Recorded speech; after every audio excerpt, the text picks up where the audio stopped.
Son leaves mother with only 6 skinny cows. Years later, his herd was making millions. Margaret Sullivan felt her heart tighten as she watched her son's car disappear down the dusty road, kicking up a cloud of red dust that seemed to symbolize the abandonment she was experiencing. After 40 years tending that property alongside her late husband, she now found herself alone with only 6 skinny cows and a debt that Brandon had left as a bitter inheritance. The young man had shown up a week earlier, claiming he needed to sell the cattle to settle urgent commitments in the city. He promised he would return in 2 months with enough money to start everything over, but Margaret knew her son too well to believe those empty words. He had always been like that, since he was little, making promises he never kept and letting others bear the consequences of his irresponsible actions. "Mother, you don't understand how business works these days," Brandon had said, with that arrogant tone she so detested. "Staying out here in the country raising a handful of cows doesn't give anyone a future. I'm going to invest this money in an opportunity that came up, and when I return we'll have the means to expand all of this." Now, watching the 6 gaunt animals grazing on the dry land, Margaret knew she had been deceived once again. Her son had sold 54 head of cattle, taking all the money and leaving only the weakest animals, the ones no buyer wanted to take. The situation was even worse than it seemed, because she discovered that Brandon had also borrowed money from the bank, using the property as collateral. The 65-year-old woman had never felt so alone in her entire life. A widow for 3 years, she had always counted on her son's help with the heavier farm work. Now she needed to face the harsh reality that she was completely on her own, with limited resources and a property that required constant care to avoid total collapse. During the first week after Brandon's departure, Margaret woke up every morning with the irrational hope that he had returned during the night. She would walk to the kitchen window and look out at the empty yard, feeling a stab of disappointment that slowly turned into determination. She would not give up that land that she and her husband had built with so much sweat and sacrifice. The closest neighbors lived 3 miles away, and Margaret knew they would soon start appearing with offers to buy her land for ridiculous prices.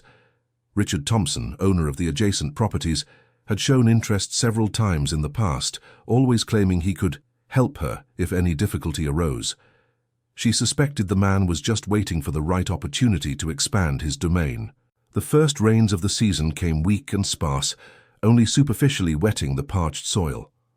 Margaret watched the 6 cows moving slowly in search of the few tufts of grass that still resisted the prolonged drought. She needed to find a way to feed the animals properly, but her feed reserve was almost gone, and she had no money to buy more. It was then that she remembered the storage shed at the back of the property, where her husband used to keep seeds and fertilizer. She hadn't opened that place in years, not since Robert passed away and Brandon took over responsibility for the supplies. Perhaps she would find something useful inside, some material she could use to improve the animal's condition. The shed was locked with a rusty padlock, but Margaret managed to force it open with an iron bar she found leaning against the wall. When she opened the door, she was surprised by a strong smell of mold and dampness. In the dark interior, she could make out stacked bags and some old tools covered in dust and cobwebs. Among the forgotten materials, she found 3 sacks of corn that still seemed to be in reasonable condition for use. It wasn't much, but it would be enough to supplement the cattle's feed for a few weeks. There was also a notebook with her husband's notes that she had never seen before, filled with information about cattle management and pasture utilization techniques.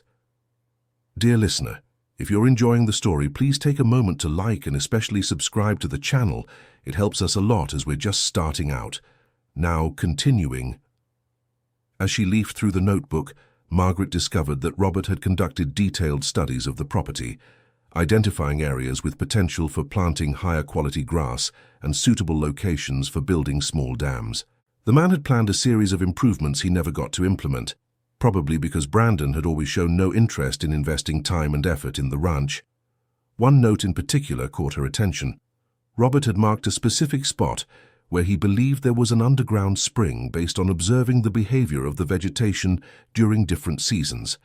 If he was correct, that discovery could definitively solve the water problem for the animals, especially during drought periods.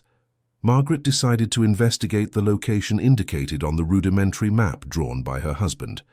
She walked about 500 meters across the property, following the noted landmarks, until she reached a natural depression in the terrain where some native trees grew more vigorously than the rest of the surrounding vegetation. The soil there seemed damper, even with the prolonged drought plaguing the region. With a hoe she brought from the house, she began to dig at the exact point marked by Robert. After an hour of hard work under the scorching sun, she heard a different sound when the tool struck the ground. She continued digging more carefully, and soon saw water beginning to slowly seep from the hole she had opened. The emotion was so great that Margaret couldn't hold back her tears. There was proof that her husband truly understood that land better than anyone. With that spring, she could create a permanent watering hole for the animals and even irrigate a small area for planting grass. It was the first sign of hope since Brandon had left. In the following days, she dedicated herself to expanding and organizing the water point. She used stones to create a small natural dam and dug a ditch to direct the flow to a lower area where she intended to establish a permanent watering hole. The work was too heavy for a woman of her age, but determination drove her beyond the physical limits she believed she had. The 6 steers soon discovered the new water source and began to concentrate in that area, where the grass started to sprout more vigorously thanks to the constant moisture. Margaret noticed that the animals were gradually gaining weight and appearing healthier. It was a subtle change, but significant enough to renew her confidence in the possibility of recovering the ranch. 3 weeks after her son's departure, Richard Thompson appeared at the property riding his sorrel horse, wearing a leather hat and quality boots that contrasted with the simplicity of the surroundings. The 50-year-old man always carried himself as if he owned everything around him, and Margaret knew that visit wasn't merely a courtesy. "Good afternoon, Mrs. Margaret. I came to see how you're managing here alone," said Richard, dismounting with calculated movements and tying his horse to the fence. "I heard Brandon had to travel to take care of some business in the city." "Good afternoon, Richard. I'm fine. Thank you for asking," replied Margaret, wiping her hands on her apron and keeping a certain distance. "And you, how are things on your property?" "Oh, going well, thank God. In fact, that's why I'm here." "I have a proposal that might interest you," Richard said, taking off his hat and scratching his head, assuming an air of false concern. "It's just that the situation isn't easy for anyone, and a woman alone naturally has difficulties running a business like this." Margaret felt her blood boil but maintained her composure. She knew exactly where that conversation was heading and was prepared to face the situation with the dignity it required. She would not allow any man, no matter how well-intentioned he seemed, to treat her as someone incapable of looking after her own interests. "What kind of proposal?" she asked, crossing her arms and looking her neighbor directly in the eyes. "Well, I can buy your animals for a fair price and lease your land for a period that suits us. That would solve your immediate problems, and you could move to the city, live more peacefully at your age." Richard spoke slowly, as if explaining something obvious to a child. "Of course, when Brandon returns, you can renegotiate everything." "And what price do you consider fair for my animals?" Margaret asked, pretending to consider the offer. "For the 6 oxen you have there, I can pay $3,000. They're skinny animals. They'll need a lot of investment to become fit for slaughter." Richard made exaggerated mental calculations, moving his fingers in the air. "And for the lease of the land, $500 a month. EA. I think it's a generous offer, considering the circumstances." Margaret almost laughed at the man's audacity. Even skinny, her oxen were worth at least $1,000 each, and the lease of her land should cost at least $2,000 monthly, considering the soil quality and the property's size. Richard was trying to steal from her shamelessly, taking advantage of her apparent vulnerable situation. "I'll think about your proposal, Richard. I'll give you an answer next week," she said, keeping her tone cordial but firm. "Don't take too long to decide, Mrs. Margaret. Opportunities like this don't come along every day, and the situation could get worse if you wait too long." Richard put his hat back on and mounted his horse. "If anything, just send for me." After her neighbor's departure, Margaret felt a mix of indignation and determination. That attempt at exploitation only strengthened her resolve not to give up the property. She knew she would have to find alternatives to generate income quickly, before other speculators appeared with similar offers. She remembered that the city's farmers' market happened every Saturday and that many small producers sold cattle-derived products like cheese, milk and meat. She had 2 dairy cows that had been spared from the sale because they were late in their pregnancy and hadn't interested the buyers. Perhaps she could milk these animals and produce cheese to sell at the market. The problem was, she hadn't made cheese in over 10 years, not since her husband decided to focus exclusively on raising beef cattle. She needed to recall the techniques she had learned from her mother-in-law decades ago when she was still a young newlywed trying to adapt to life on the farm. The memories began to return gradually as she mentally organized the necessary steps to resume production. The next morning, she milked the 2 cows for the first time in years. The animals were a bit unfamiliar with the process, but gradually grew accustomed to the handling again. She obtained approximately 8 liters of milk, enough to produce about 1 kilogram of cheese, if her memory served her right about the proper proportions. The cheese-making process brought back fond memories of the time when her mother-in-law had taught her all the secrets of the activity. Mrs. Eleanor was a wise woman who knew the traditional methods of milk processing like no one else. She had become not only a second mother to Margaret, but also her greatest source of knowledge about rural life. While waiting for the rennet to take effect, Margaret reflected on all the skills she had developed over her lifetime, which had gradually been abandoned as the farm grew and specialized. She knew how to make homemade sweets, preserves, sausages, and various other products that could have commercial value if produced with quality and regularity. The first cheese turned out a little different from what she remembered from her mother-in-law's time, but it had a pleasant flavor and proper consistency. As the days passed, she adjusted her technique and improved the final result. After a week of experiments, she managed to produce cheeses she considered worthy of being offered for sale at the town fair. On Saturday morning, she arranged the cheeses in a basket lined with clean cloths and caught the bus that passed on the main road at 7 o'clock. The trip to town lasted 40 minutes, enough time to mentally organize her sales strategy and overcome the nervousness of returning to the commercial environment after such a long absence. The open-air market operated in the town's central square, a busy place where about 50 rural producers displayed their products on simple wooden and canvas stalls. Margaret rented a small space for $20 and arranged her modest merchandise on a table borrowed from the event's administration. At first, few customers approached her stall. The cheeses were unfamiliar to that audience, and she didn't have the commercial ease of more experienced vendors. She observed how the other producers behaved, paying attention to the approach and persuasion techniques they used to attract and convince customers.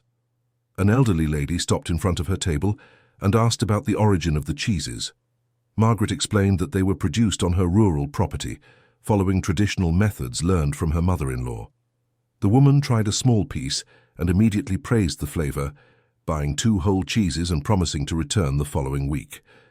Gradually, other customers began to take an interest in the products. Word of mouth worked quickly at the fair, and Margaret noticed that several people came to her stall specifically to try the cheeses someone had recommended. By the end of the day, she had sold almost all of her merchandise, earning a revenue of $150. The financial return was modest, but it represented much more than money to Margaret. It meant she had the ability to generate her own income and that she didn't need to depend on charity or the dubious offers of self-interested neighbors. More importantly, she discovered that she enjoyed the market environment and the interaction with customers. During the trip back home, she began planning how to expand cheese production and diversify the products offered. The 2 cows could provide enough raw material to triple the quantity produced, provided she could optimize the process and better organize the time dedicated to the activity. In the second week of sales at the fair, an elegant middle-aged woman approached her stall and introduced herself as the owner of a delicatessen in the town center. She had tried the cheeses the previous week and wanted to know if Margaret would be able to supply products regularly to the commercial establishment. "Your cheeses have a special flavor I don't find in other suppliers," said Jennifer, the delicatessen owner.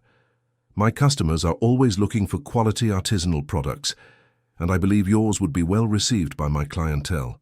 The proposal was tempting: a supply of 20 cheeses per week, payment in cash, and a price 30% higher than what she charged at the fair.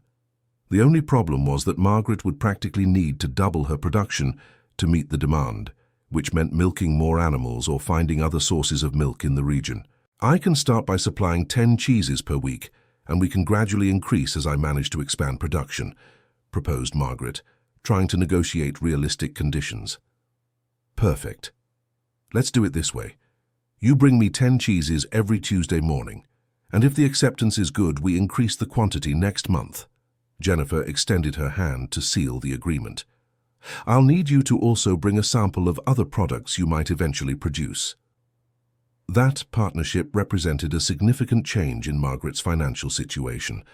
With the income from Saturday market sales and the regular supply to the delicatessen, she would achieve a monthly revenue sufficient to cover the basic expenses of the property and even invest in gradual improvements. The first challenge was to increase milk production. Her 2 cows were producing well, but not enough to meet the growing demand. She needed to find a way to acquire more dairy animals without compromising the tight budget she was managing to balance with difficulty. It was then that she remembered the neighbor on the opposite side from Richard Thompson. Mr. Harold was a humble man who raised goats and had always shown kindness to the family. Perhaps he knew of someone selling dairy cows at affordable prices, or could even supply goat milk to diversify the products offered. During the visit to the neighbor, she discovered that Harold was going through difficulties similar to hers. The 70-year-old man had lost several goats during the drought and was considering significantly reducing the herd to properly feed the remaining animals. That situation opened a possibility for a partnership that would benefit both. "Mr. Harold, how about we form a partnership?" proposed Margaret. "You supply me with goat milk, and I produce cheeses for us to sell together. We split the profits 50-50, and each contributes what they do best." "That's an interesting idea, Mrs. Margaret. My goats are producing about 15 liters a day, but I don't know how to make cheese, nor can I go sell in the city." Harold scratched his grey beard, thoughtful. "If you can turn that milk into money, that's great for me." The partnership with Harold immediately solved the raw material problem and also created a business relationship based on mutual trust. The goat cheeses had a distinct flavour and excellent acceptance both at the market and the delicatessen. Within 3 weeks, Margaret managed to stabilize a weekly production of 40 assorted cheeses, 25 from cow's milk and 15 from goat's milk. The success of the cheeses motivated Margaret to experiment with other dairy products. She began producing creamy cheese spread, fresh curd and milk caramel, following recipes she found in her husband's notebook and adapting others she remembered from her mother-in-law's time. The diversification significantly broadened her clientele and generated important additional revenue.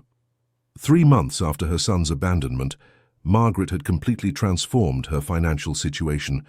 The monthly income from dairy products already exceeded $2,000, an amount sufficient not only to keep the property running, but also to begin investing in structural improvements that had been postponed for years due to lack of resources.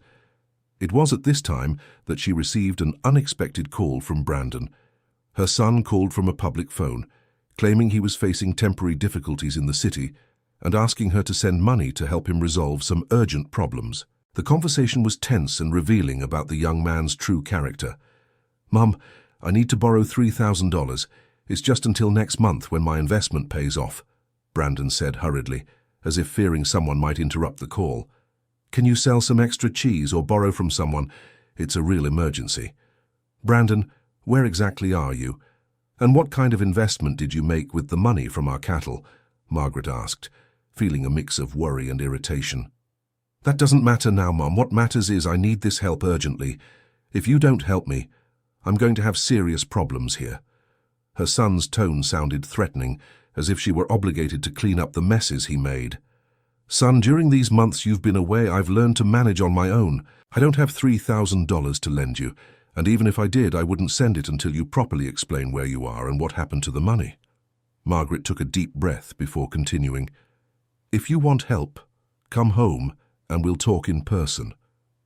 "You don't understand the gravity of the situation," Brandon shouted into the phone. "I can't come back now. I have commitments here that can't be postponed. If you don't help me, I'll have to take drastic measures." What drastic measures? Margaret asked, beginning to truly worry. The call was abruptly cut off, leaving her with more questions than answers. It was clear her son was caught up in some kind of serious trouble, probably related to gambling debts or shady business.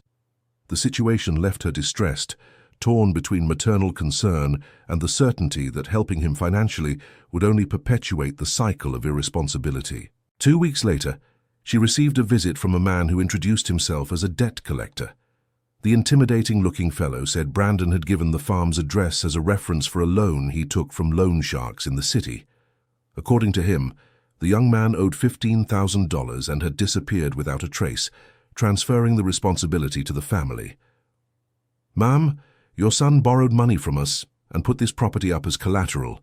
Now he's vanished and isn't answering his phone anymore," said the collector, showing a handwritten paper that supposedly proved the agreement. "We have 2 options. Either you pay the debt, or we take possession of the land to cover the loss." Margaret examined the document and immediately realized it was an attempt at extortion. Brandon's signature on the paper was clearly forged, and the property address was written incorrectly. Furthermore, she knew her son would never have the nerve to use the farm as collateral, as she knew his personality too well to believe he would take such a risk. "This paper has no legal value," she said firmly. "The signature is not my son's. The address is wrong and you have no right to anything belonging to this family. I suggest you look for Brandon in the city instead of trying to scam an elderly woman. You're getting into trouble that could get expensive." The man tried to intimidate her, but Margaret showed no fear. "And you're trying to pull a scam that could land you in jail," she replied, walking toward the house. "I have contacts in the city who can identify you quickly if you continue with these threats." The collector left without insisting much, confirming the suspicion that it was indeed an attempted scam. Probably someone had discovered Brandon owed money and decided to try to extort his family, taking advantage of the apparent vulnerability of an elderly woman living alone in the countryside. That episode served as a warning to Margaret about the risks of maintaining ties with her son while he remained involved in dubious activities. She decided she would no longer answer his calls until he returned home and properly explained everything that had happened during these months of absence. Autumn arrived, bringing milder temperatures and regular rains that significantly benefited the property. The pastures recovered, the animals visibly gained weight, and Margaret managed to expand the vegetable garden she had started near the discovered spring, following her husband's notes. The food self-sufficiency further reduced her monthly expenses. Dairy production continued to grow steadily. Jennifer from the delicatessen increased orders to 30 cheeses per week and began requesting other products like dulce de leche and cream cheese as well. At the farmers' market, Margaret was already known as the Cheese Lady and had a loyal clientele that specifically sought out her products every Saturday. With the improved financial situation, she decided to invest in purchasing 2 additional dairy cows. She found the animals on a property 30 kilometers away, sold by a producer who was moving to the city. It was $4,000 well invested, as the cows were young, healthy, and had good milk production. The arrival of the new animals forced Margaret to build a larger corral and improve the milking facilities. She hired a local mason who worked for 2 weeks, modernizing the existing structure and creating suitable conditions for managing a larger dairy herd. The investment was significant, but necessary to maintain the quality and regularity of production. During the construction of the new facilities, she met Mrs. Dorothy, the mason's wife, who showed interest in learning cheese-making techniques. The 60-year-old woman was the widow of a small producer and was trying to find alternatives to supplement the rural pension she received. Margaret saw in her a potential partner to expand the business even further. "Mrs. Dorothy, how about learning to make cheese? I can teach you everything I know, and if it works out, we can work together," proposed Margaret. "The demand is growing faster than I can produce alone." "I would love to learn, Mrs. Margaret. I've always wanted to work with homemade products, but never knew where to start," replied Dorothy, excited by the possibility. "I have time available and a lot of willingness to work." Dorothy's training lasted 3 weeks, during which Margaret taught not only production techniques, but also the secrets of quality control, packaging, and product presentation. The new partner demonstrated an ease for learning and a meticulousness in her work that favorably impressed the impromptu teacher. With 2 people working on production, they managed to double the amount of cheese produced weekly. This allowed them to serve new customers at the market and accept orders from other commercial establishments in the region that were interested in the artisanal products. The partnership with Dorothy proved extremely advantageous for both parties involved. The business expansion also brought new logistical challenges. Margaret needed to buy a small freezer to properly preserve the products and better organize production days to meet the growing demand without compromising quality. She also invested in a used vehicle to facilitate transporting the goods to the city. The car, a small 15-year-old pickup truck, cost $12,000 that Margaret had saved over the previous months. It was an important investment that would provide logistical independence and enable the exploration of new markets in the region. Until then, she had relied on public transportation and the occasional help of neighbors to take the products to the sales points. 6 months after Brandon's departure, Margaret had completely transformed her economic and social reality. From an abandoned woman with scarce resources, she had become a respected small rural businesswoman in the region with a monthly income exceeding $5,000. Most important was the sense of dignity and independence she had regained through her own effort. It was during this time of growing prosperity that she received an unexpected visit from Richard Thompson. The neighbor appeared on a Saturday morning as Margaret was preparing to go to the market, and his expression did not show the same arrogance from months before. He seemed genuinely surprised by the visible improvements on the property and the commercial activity he observed. "Good morning, Mrs. Margaret. I came here to congratulate you on the success you're having with the cheeses," said Richard, tipping his hat as a sign of respect. "Everyone in the region is talking about the quality of your products." "Thank you, Richard. It's the result of a lot of work and dedication," replied Margaret, maintaining courtesy but without showing excessive friendliness. "How are things on your property?" "They're going well, but I confess I'm impressed with your transformation here. When I offered help a few months ago, I thought you would have difficulties managing alone." Richard looked around, noticing the structural improvements and the overall organization of the property. "I admit I was mistaken. Sometimes people underestimate the capability of an elderly woman," Margaret replied with a smile that carried a certain irony. "Fortunately, I discovered I still have much to offer the world." "That's true. And that's why I want to make a new proposal. How about we supply milk for your production? I have excellent dairy cows, and we can form an interesting business partnership for both sides." Richard tried to adopt a business-like tone. "My property has the capacity to produce 200 liters daily." Richard's proposal was tempting from a logistical standpoint, but Margaret was suspicious of the man's true intentions. She suspected he wanted to associate with her success to gain advantages he couldn't achieve alone, taking advantage of the hard work she had developed to build a respected brand in the local market. "I'll think about your proposal, Richard. Any business partnership needs to be studied carefully so as not to harm either party," she said diplomatically. "I'll give you an answer next week." "Of course, no rush. I just want you to know that I recognize your talent for business and would like to be part of this success." Richard put on his hat and mounted his horse. "The offer stands." After the neighbor's departure, Margaret reflected on the radical change in his attitude. 6 months earlier, Richard had treated her like a poor soul who needed male charity to survive. Now that she had proven her business capability, the same man wanted to benefit from her work through a partnership that would certainly be more advantageous for him. The irony of the situation did not go unnoticed. The same men who had doubted her ability when she was in difficulty now wanted to participate in the success she had built alone.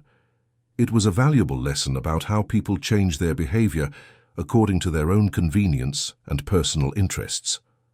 At the market that Saturday, Margaret sold all her goods before noon. Her clientele had grown so much that she had to start taking advance orders to ensure all interested parties could purchase the desired products. It was a good problem to have, but one that required more sophisticated organizational solutions. During the trip back home, she began to seriously consider the possibility of professionalizing the business even further. Perhaps it was time to officially register the activity, obtain proper licenses, and explore more distant markets. The organic growth she had experienced showed there was potential for significant expansion. On Sunday morning, while organizing the week's accounts, Margaret realized she had accumulated almost $20,000 in savings. It was enough money to make important investments on the property or significantly expand the business. For the first time in many years, she had the resources to dream of ambitious projects. Dear listener, if you're enjoying the story, please take a moment to like and especially subscribe to the channel. It helps us a lot as we're just starting out. Now continuing, it was then that she decided to seek technical guidance to develop a solid expansion plan. On Monday, she went to the local office of the Department of Agriculture, where she met Kevin, a young agronomist who showed genuine interest in helping her structure the business better. Mrs. Margaret, your products have great commercial potential, but to grow sustainably, we need to formalize some aspects and improve the production structure, explained Kevin, examining samples of the cheeses she had brought. I can help you draft a project to apply for subsidized rural financing. What kind of financing? Asked Margaret, interested but cautious. There are specific credit lines for small rural producers who want to modernize their operations. With the income you're already generating, it would be easy to prove repayment capacity. Kevin showed some informational brochures. We can finance equipment, facilities, and even working capital for expansion. The possibility of obtaining official credit to expand the business opened horizons Margaret hadn't previously considered. With external funds, she could build a small dairy factory, buy modern equipment, and significantly increase the scale of production without compromising her personal savings. For 2 weeks, she worked with Kevin to develop a detailed project that included production goals, market analysis, an investment plan, and financial projections for the next 3 years. The final document showed the business's growth potential and the economic viability of the proposed investments. The project planned for the construction of a small factory with an area of 200 square meters, equipped with cooling tanks, pasteurization equipment, cold rooms, and an automated packaging area.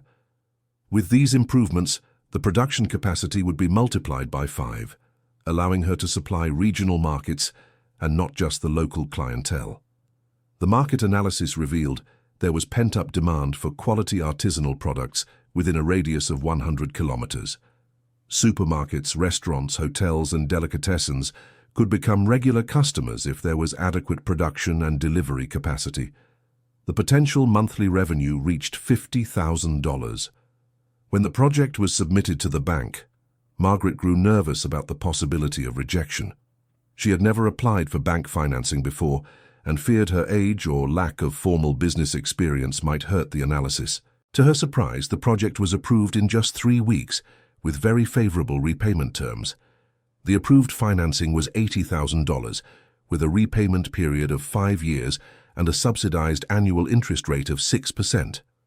It was a significant amount that would allow her to carry out all the planned investments and still maintain a reserve for working capital during the first months of the new factory's operation. Construction of the new facilities began at the start of winter and was completed 2 months later. Margaret oversaw every detail of the work, ensuring everything was executed according to the technical plan. The final result exceeded her expectations, a small, modern and functional factory that stood in dramatic contrast to the precarious situation she had faced just 1 year prior. The acquisition of equipment was the next step. Kevin accompanied her in selecting machines suitable for the size and profile of the planned production. They opted for good quality domestic equipment, which offered better cost benefit and easier maintenance compared to more sophisticated imported alternatives. During the equipment installation phase, Margaret participated in an intensive course on good practices in dairy production offered by the regional university. It was 2 weeks of technical learning that significantly expanded her knowledge of quality control, food safety, and industrial-scale production management.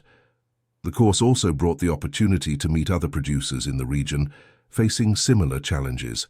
She established important contacts that resulted in partnerships for sharing suppliers, exchanging experiences, and even cross-supply agreements for specific raw materials that none of them produced individually. Dorothy continued as a partner in this new phase of the business, but now under more formal conditions. Specific responsibilities, a fixed salary, and profit sharing were defined, creating a fair and motivating working relationship for both parties. The experience she had gained in the previous months proved invaluable for operating the new equipment. The inauguration of the small factory took place on a September morning, exactly 1 year after Brandon's departure. Margaret invited neighbors, regular customers, suppliers, and local authorities to see the new facilities and sample the products that would be manufactured there. It was a moment of personal pride and public recognition of the success achieved. The town mayor made a point of attending the event and publicly praised the example of entrepreneurship and determination that Margaret represented for the community. He took the occasion to announce that the City Hall was studying the creation of a support program for small rural producers, inspired by the successful model she had developed. The first week of factory operation was intense and revealing. The production capacity had indeed multiplied as projected, but this brought new logistical and commercial challenges that needed to be resolved quickly. Margaret discovered that managing an operation of that scale required different skills than those she had used in artisanal production. Kevin continued to provide technical advisory, helping to solve operational problems and optimize production processes. His experience in rural management was crucial to overcoming the initial difficulties and establishing efficient routines for production, quality control, and distribution of finished products. The first contracts with regional supermarkets were signed in the factory's second month of operation. Margaret was moved to see her cheeses displayed on the shelves of commercial establishments where she herself used to shop as a customer. It was the visual embodiment of the progress achieved in such a short time. Demand grew faster than the most optimistic projections of the original plan. Within 4 months, the factory was operating near maximum capacity, and Margaret was already studying the possibility of a second expansion. The monthly revenue had surpassed $40,000, confirming the economic viability expectations of the venture. It was during this period of accelerated growth that she received an unexpected call from someone claiming to be Brandon's lawyer. The man explained that her son had been arrested in a town in the interior of California, accused of participating in a cattle fraud scheme involving the sale of non-existent livestock. The news left her shocked and worried, despite all the problems the young man had caused. "Mrs. Margaret, your son has been detained for 2 weeks and needs legal assistance to respond to the charges. The accusations are serious, but I can attempt a defense if the family helps with the costs of the process," said the lawyer. "He gave me your number as an emergency contact." "How much would that assistance cost?" asked Margaret, torn between maternal concern and irritation with yet another mess created by her son. "For an adequate defense, I would need $15,000 up front. It's a complicated case that will require a lot of investigation and preparation work," explained the lawyer. "Your son claims he was used by other criminals and didn't know about the fraudulent nature of the scheme. I need to think about this. Can you give me more details about the charges?" Margaret tried to better understand the gravity of the situation. "He is being accused of brokering the sale of 500 head of cattle that didn't exist. The buyers paid $200,000 for animals that were never delivered." The lawyer was direct. "If convicted, he could get up to 8 years in prison."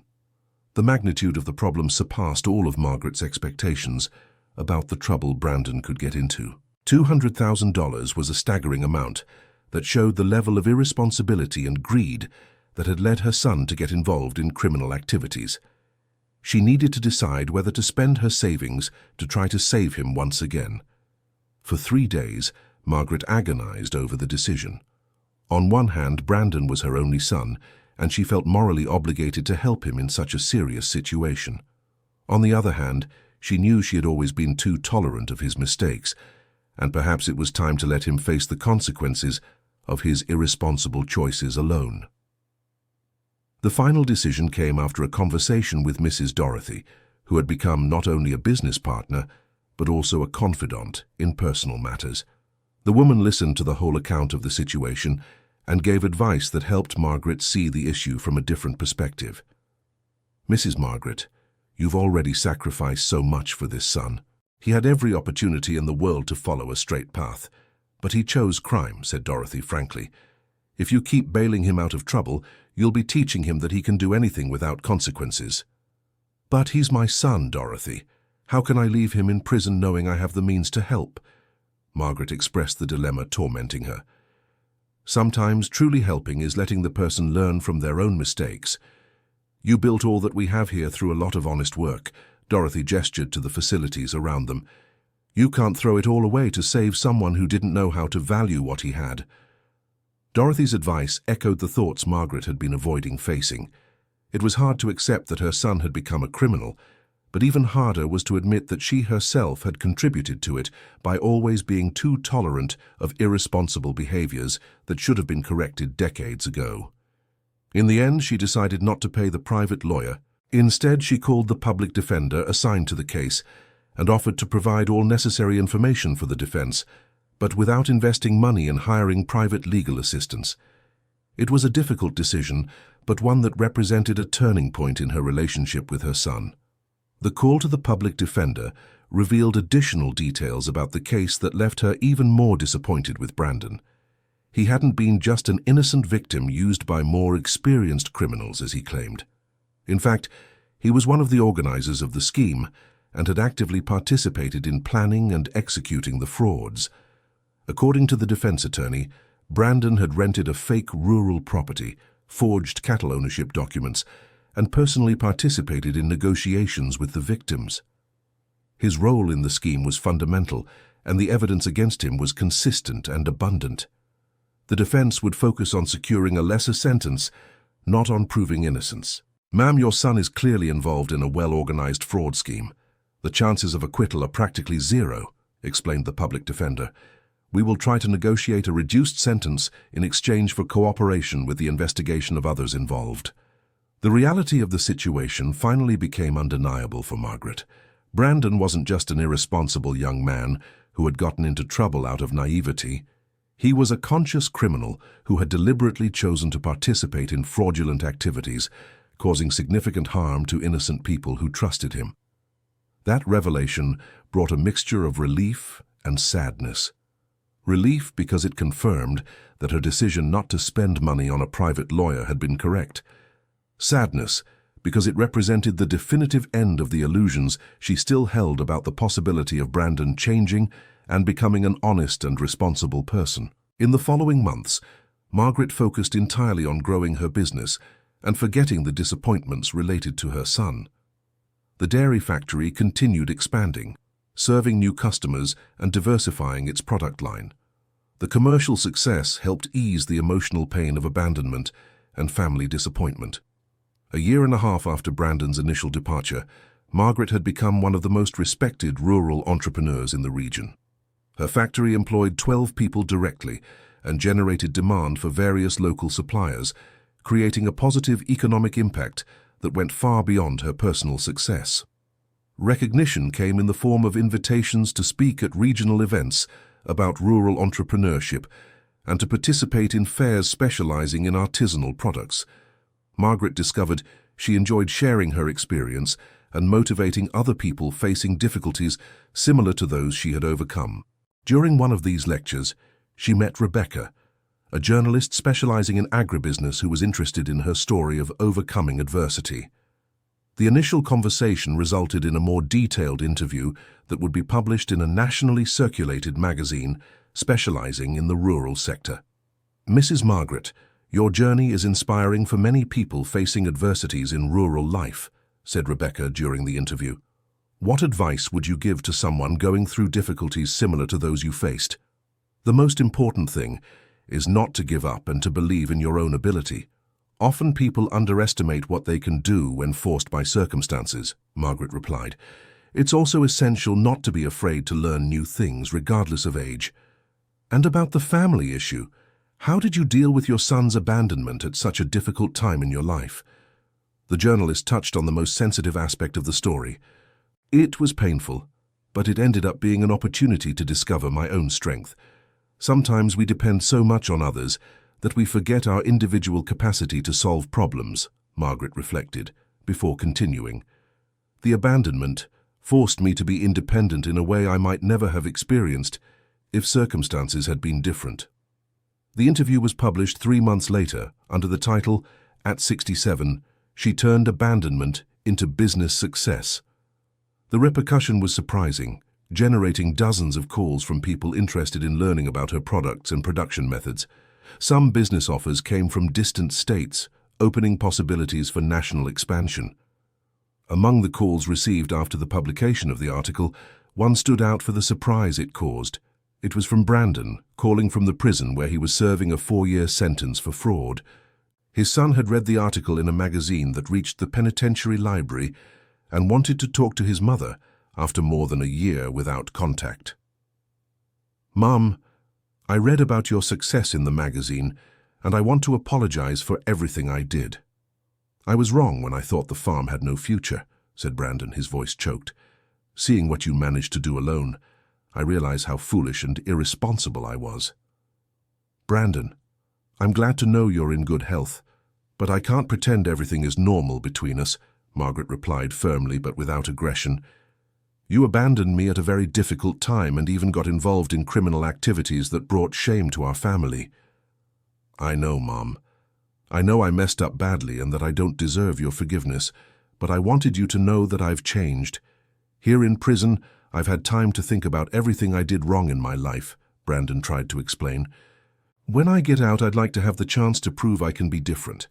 "When you get out, you'll have to prove that through actions, not words," said Margaret. "If you've really changed, you'll have to start from scratch and earn my respect again." "Can I work on the farm when I get out? I'll accept any role, any salary. I just want the chance to be part of the family again," Brandon pleaded. "We'll see how you are when that time comes. For now, focus on serving your sentence and reflecting on the choices you made in life." Margaret ended the conversation without making promises. That call deeply affected Margaret, reawakening maternal feelings she had tried to suppress during the months of abandonment and disappointment. On one hand, she felt relief knowing her son was apparently reflective and remorseful. On the other, she feared it was just another manipulation to gain family support. Doubts about Brandon's true intentions stayed with her for several weeks. She spoke with Dorothy, with Kevin, and even with the town priest, seeking different perspectives on how to handle the situation. Opinions varied, but most suggested caution and requiring concrete proof of change. She decided she would maintain telephone contact with her son, but without making promises about the future. If Brandon had really changed, as he claimed, he would have to demonstrate it through consistent behavior during the remainder of his sentence. Pretty words in prison were easy to say, but they didn't guarantee genuine transformation. In the following months, Brandon called regularly, always showing genuine interest in his mother's business and reporting activities he was developing in prison to prepare for life after freedom.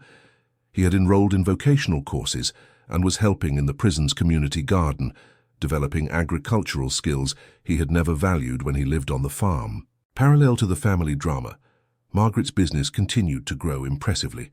The factory needed to be expanded again to meet the growing demand, and she found herself forced to hire a production manager to assist with the daily administration of operations. The monthly revenue already exceeded $100,000. The rapid growth also brought partnership proposals and even offers to buy a stake in the business. Large companies in the dairy sector discovered the potential of the brand Margaret had built and wanted to partner or acquire distribution rights on a national scale. They were tempting opportunities that required careful analysis. One of the most interesting proposals came from a cooperative of rural producers that offered a partnership for national distribution of the products, keeping Margaret as the majority owner and responsible for production. The agreement would involve significant investments in marketing and expansion of production capacity, with the potential to multiply revenue tenfold within 2 years. After studying the proposal in detail with legal and accounting advisors, Margaret decided to accept the partnership. It was a unique opportunity to transform her small local business into a national brand, without losing control over the quality and production methods that had been fundamental to the success achieved so far. The signing of the partnership contract took place at a formal ceremony at the cooperative's headquarters, with the presence of regional authorities and representatives from the specialized press. For Margaret, it was a symbolic moment that represented the definitive consolidation of her transformation from an abandoned woman into a successful entrepreneur. 2 years after Brandon's initial departure, Margaret's dairy factory had become one of the leading references for quality artisanal products in the southeastern region. Her cheeses were sold in supermarkets across 3 states and exported to specialized restaurants in various Brazilian capitals. The financial success allowed Margaret to fulfill dreams she had never imagined possible. She completely renovated the house where she lived, built a small swimming pool, and created a landscaped garden that became a source of personal pride. More important than the material comfort was the feeling of accomplishment and independence she had achieved. Around this time, she began receiving proposals to write a book telling her story of overcoming adversity. Publishers interested in the narrative of an elderly woman who had transformed family abandonment into business success saw commercial potential in a work that could inspire others facing similar difficulties. The idea of writing a book appealed to her, but Margaret knew she had neither the experience nor the skill to develop such a project alone. She decided to accept a partnership with a writer specialized in biographies who would help her organize her memories into a coherent and engaging narrative for readers. For 6 months, she worked weekly with the writer, detailing all the significant episodes of her journey from her son's abandonment to her current success. The process was therapeutic, allowing her to mentally organize her own trajectory and better understand the factors that had contributed to her personal transformation. The book, It's Never Too Late to Start Over, the story of a woman who transformed abandonment into success, was published on the 3rd anniversary of Brandon's departure. The launch took place at a regional literary fair, with a book signing that attracted hundreds of people interested in meeting the protagonist of the inspiring story in person. The book's reception exceeded the publisher's most optimistic expectations. Within 3 months, it had sold over 50,000 copies and been translated into Spanish, with negotiations underway for versions in other languages. Margaret became a national reference in female entrepreneurship and overcoming adversity. Invitations for speaking engagements multiplied, leading her to travel across the country, sharing her experience at corporate events, universities, and social organizations. She discovered she had a natural talent for public speaking and the ability to move audiences with her authentic account of struggle and triumph. It was during one of these trips that she received a call informing her that Brandon would be released the following week, after fully serving his 4-year sentence. The news left her nervous, reactivating anxieties she thought she had completely overcome. She did not know what the reunion with her son would be like after so many years of separation and mutual transformation. The last phone conversation had taken place 2 months earlier, when Brandon demonstrated detailed knowledge about the book's success and said he was proud of the results his mother had achieved. He had also mentioned plans to look for work in the region where Margaret lived, but without specifying whether he intended to live on the family property or somewhere separate. Margaret decided she would not offer her son housing immediately. He would have to demonstrate an ability to support himself independently before being considered for any kind of participation in the family business. It was a firm position she had discussed exhaustively with her closest advisors and considered necessary to establish a new family dynamic. On the day of Brandon's release, Margaret did not pick him up from prison. Instead, she sent $500 through a bank transfer service and a message informing him he could look for her once he was settled somewhere. She wanted the first move toward reconciliation to come from him, demonstrating genuine interest in rebuilding the family relationship.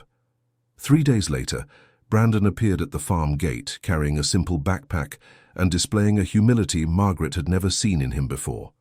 The 32-year-old son had lost significant weight during his imprisonment, and his body language showed a submission and remorse that seemed authentic. "Good afternoon, Mother. May I speak with you?" said Brandon, staying on the outside of the gate without presuming he would be invited in. "Good afternoon, Brandon. You may come in," replied Margaret, opening the gate but maintaining a certain formality in her manner. "How was your trip?" "It was fine. I came by bus straight from the capital. I got a room at a boarding house in town and wanted to talk about my plans for the next few months." Brandon spoke respectfully, very different from the arrogant tone he used to employ. "Before anything else, I want to apologize once more for everything I did. Sit here on the porch, we can talk," Margaret indicated 2 chairs on the outside area of the house, avoiding inviting him inside immediately. Tell me about these plans. I found a job on a farm about 20 kilometers from here. It's just taking care of cattle, basic pay, but at least I'll be able to support myself honestly. Brandon sat on the edge of the chair, showing nervousness. I wanted to know if I could visit you on weekends, at least until I prove I've really changed. Which farm is that? Margaret asked, wanting to verify the information's truthfulness. Mr. Benjamin's, near the St. Rita district. He needs someone for milking and general herd management. It doesn't pay much, but it includes housing and a possibility for advancement if I apply myself. Brandon provided specific details that seemed legitimate. I start next Monday. The information about the job reassured Margaret, showing that her son had prepared adequately for life after prison and wasn't expecting her to solve his housing and livelihood problems.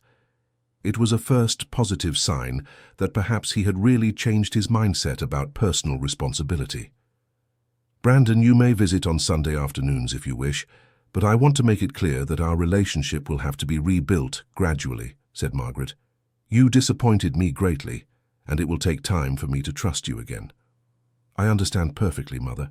I know I messed up badly and that I need to prove through my actions that I've changed. I'm not asking for any favors, just the chance to show I've learned from my mistakes, Brandon replied with apparent sincerity. I've seen what you've managed to build here, and I'm very proud of your success. Thank you, it was a lot of work, but it was worth it, Margaret observed her son attentively, trying to detect any signs of falseness or manipulation. You can have lunch here today if you'd like. Afterward, I need to get back to work. Lunch was a strange experience for both of them. They spoke superficially about neutral topics, avoiding subjects that could generate conflict or reawaken old resentments. Brandon showed genuine interest in the improvements made on the property and asked specific questions about the production methods Margaret had developed.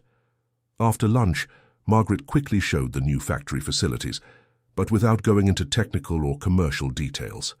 She wanted her son to see the results of her work, but without creating the impression that he was being invited to join the business. It was important to maintain clear boundaries during this period of family readjustment. Brandon left in the mid-afternoon, thanking her for the reception and reiterating his commitment to visit her regularly on Sundays. Margaret was left with mixed feelings about the encounter. On one hand, her son seemed truly different and remorseful. On the other, she was afraid of being manipulated again by someone who had always been skilled at pretending remorse when he needed help. In the following weeks, Brandon maintained the regularity of his Sunday visits and always brought positive news about his work on Benjamin's farm. He appeared to be adapting well to the routine of rural work and demonstrated practical knowledge about cattle management that Margaret didn't know he possessed. Perhaps the prison experience had really taught him valuable skills. During one of these visits, Brandon brought Benjamin to meet his mother. The 60-year-old farmer praised his new employee's performance and said he was considering increasing his responsibilities in the overall management of the property. It was external testimony confirming the impression that her son was really trying to rebuild his reputation. Mrs. Margaret, your son is a dedicated worker. He arrived here knowing much more about cattle than I imagined, said Benjamin. He's even helping me improve some processes I was doing in an old-fashioned way. He's a smart and hard-working young man. I'm glad to hear that, Benjamin. I hope he continues to dedicate himself to the work, replied Margaret, feeling pride but remaining cautious. Brandon was always smart. He just needed to find the right path to apply that intelligence. If he continues like this, in a few months I'll propose a partnership for herd expansion. I need someone trustworthy with technical knowledge to run the projects I have in mind. Benjamin revealed plans that could offer real opportunities for professional growth for Brandon. After Benjamin's departure, Margaret spoke more openly with her son about his future prospects. For the first time in years, she saw in Brandon genuine demonstrations of ambition related to honest work and legitimate professional growth. It was a transformation that seemed authentic and lasting. Mum, I'm thinking about taking a correspondence technical course in animal science.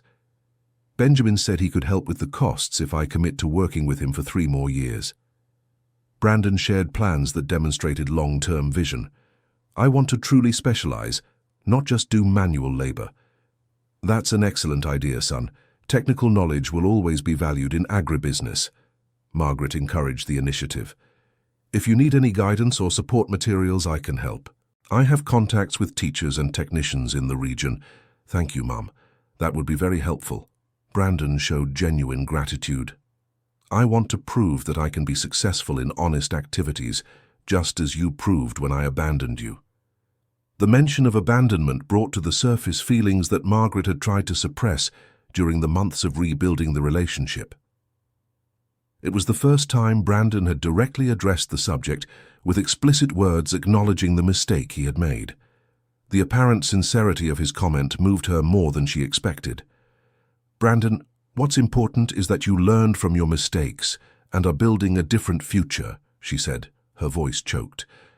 "I also learned a lot about my own strength during this difficult period. I know I learned a lot by watching your example. When I read about your success in the prison magazine, I felt shame and pride at the same time." Brandon spoke with visible emotion. "Shame because I had abandoned such a strong woman, and pride because you are my mother." That conversation marked a definitive turning point in the relationship between Margaret and Brandon. For the first time since his return, she felt that her son truly understood the magnitude of his past mistakes and was genuinely committed to a lasting transformation of character and behavior. In the following months, Brandon enrolled in the technical course and began to demonstrate increasingly specialized knowledge about cattle raising. During the Sunday visits, he discussed technical matters with his mother and even offered useful suggestions about improvements that could be implemented at the dairy plant. 1 year after his return from prison, Brandon received the partnership proposal from Benjamin for herd expansion. It was an opportunity that would require an investment of $15,000, an amount he did not have but could obtain through bank financing if he had a reliable guarantor. "Mother, I would like to ask for your help as a guarantor for the financing. I know it's a lot to ask considering our past, but it's a unique opportunity." Brandon presented the proposal with humility. "If you don't feel comfortable, I will understand perfectly." Margaret carefully analyzed the project documents and was impressed with the technical quality of the planning. Brandon and Benjamin had developed a detailed expansion plan that showed deep knowledge of the local market and realistic financial projections.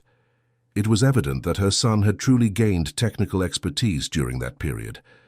"Brandon, I will agree to be your guarantor, but with 2 conditions," she said after a week of reflection.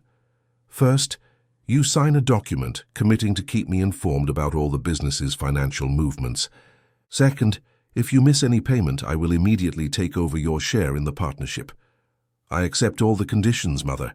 In fact, I would like you to be my informal advisor on the project. Your business experience would be very valuable." Brandon proposed an even greater participation from his mother in the venture. "Benjamin would also be honored by your guidance." The proposal to participate as an advisor in the 2 men's project represented an opportunity for Margaret to play a positive role in her son's life without taking on excessive financial risks.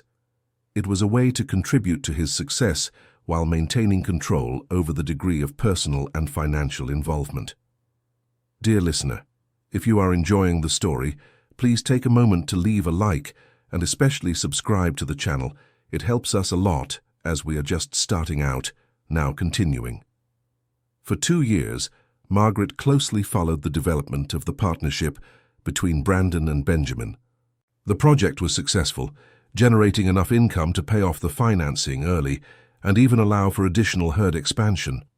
Her son consistently demonstrated financial responsibility and technical competence that impressed even the most skeptical observers.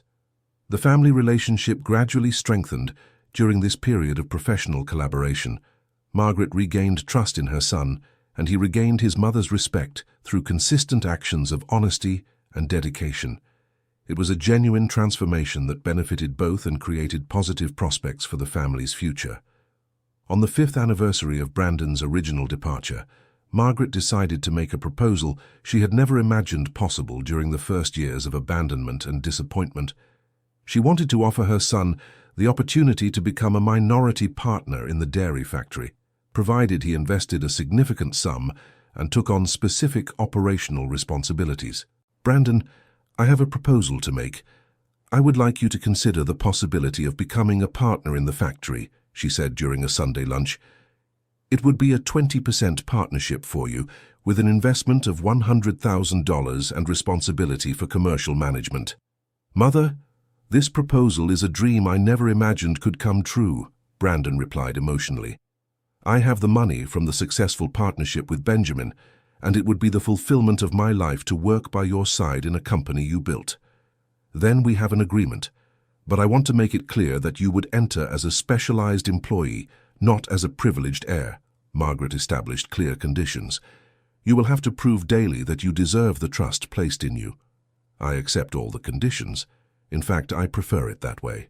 I want to earn my place through work and competence, not by being your son." Brandon demonstrated a maturity that confirmed the genuine transformation of his personality. The formalization of the partnership took place 6 months later, when all legal and operational aspects were properly organized. Brandon invested the promised $100,000 and took on responsibilities that included sales, marketing, and new market development. His prior experience with Benjamin had given him valuable knowledge about business management. In the following 2 years, the partnership between mother and son proved to be extremely productive. Brandon brought youthful energy and modern marketing knowledge that perfectly complemented Margaret's experience and wisdom. Together, they managed to expand the brand to international markets and significantly diversify the product line offered. The company's revenue grew exponentially under the joint management, surpassing the mark of $1 million monthly. The factory became one of the main employers in the region and a national reference for the quality of its artisanal dairy products. It was a success that surpassed the most ambitious dreams Margaret had nurtured during the most difficult periods of her journey. During a national television interview about family entrepreneurship, Margaret and Brandon together told the story of separation, individual struggle, and reunion based on mutual transformation. It was a moving testimony that inspired thousands of people facing similar family problems and business difficulties. "The abandonment was painful, but it taught me to discover strengths I didn't know I possessed," said Margaret during the interview. And for Brandon, prison was an opportunity for reflection that transformed him into a completely different person. "The greatest lesson I learned is that true success only comes through honest work and respect for the people we love," Brandon added. "I wasted many years of my life chasing easy paths that never brought real happiness." The repercussion of the interview was impressive, generating thousands of messages from people who identified with the story of family overcoming. Many reported similar situations in their own families and thanked them for sharing a narrative that showed it was possible to rebuild seemingly lost relationships. 5 years after the formalization of the partnership, Margaret decided it was time to gradually retire from the daily management of the company. At 75, she felt she had fulfilled her mission of building a solid business and establishing a competent succession to continue the work she had developed. The transition was carefully planned over 2 years, with Margaret gradually transferring responsibilities to Brandon and other specialized managers who had been hired to professionalize the company's administration. The process ensured operational continuity without compromising product quality or customer relationships. On the day of her official retirement, the company organized a party for employees, suppliers, customers, and local authorities. It was a celebration that recognized not only Margaret's business success, but also her contribution to the economic and social development of the region during all those years of hard work. Margaret's farewell speech was moving and inspiring. She thanked everyone who had contributed to her journey, from neighbors who offered support to loyal customers who believed in the quality of her products when she was still just an artisan producer selling at the local fair. "I began this journey because I was forced by circumstances to discover my own strength. I end it with the certainty that every difficulty can turn into an opportunity if we face challenges with determination and honesty," she said in her final address. "The greatest gift I received was discovering that it is never too late to start life over." Brandon officially assumed the company's presidency, keeping Margaret as a lifelong advisor and majority shareholder.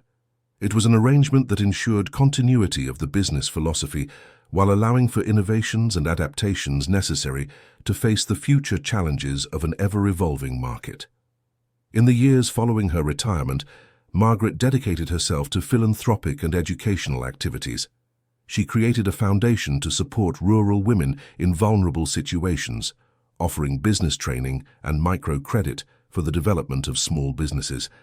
It was a way of giving back to society the opportunities she had received. The foundation became a national reference in rural women's empowerment programs.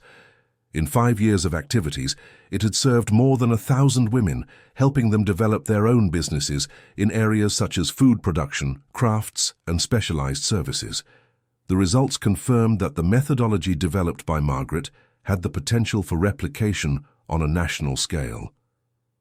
The book about her story sold more than 200,000 copies and was adapted into a television series that reached a national audience. The popularity of the narrative transformed Margaret into a recognized public figure, often invited to corporate events and television programs as an example of resilience and entrepreneurship. At 80, Margaret could look back with legitimate pride on a journey that had transformed abandonment into success, frustration into fulfillment, and family conflict into harmony. The company she founded employed over 100 people directly and generated a positive economic impact for hundreds of suppliers and service providers in the region. Brandon had married and given Margaret 2 grandchildren, children who grew up hearing stories about their grandmother's transformation and learning the values of hard work, persistence, and honesty that she had embodied in her business journey. Family continuity was ensured through a new generation educated in solid principles. The rural property where it all began was transformed into a training and demonstration center for small rural producers. Visitors from all over the country came to see the facilities where Margaret had started her artisanal cheese production and learn techniques that could be applied in their own local realities. The company's success allowed Margaret to fulfill all the dreams she had nurtured during the years of hardship. She traveled to several countries, experienced different cultures, built a comfortable and modern home, and most importantly, achieved the financial independence that ensured dignity and peace for the rest of her life. During an interview commemorating the company's 15th anniversary, Margaret reflected on the most important lessons from her journey. She highlighted the importance of never giving up in the face of adversity, the need to believe in one's own ability regardless of age, and the value of building relationships based on honesty and hard work. Brandon's abandonment was terrible at the time, but today I see it was necessary for my own evolution, she said, with accumulated wisdom. If he hadn't left, perhaps I would never have discovered the strength that existed within me.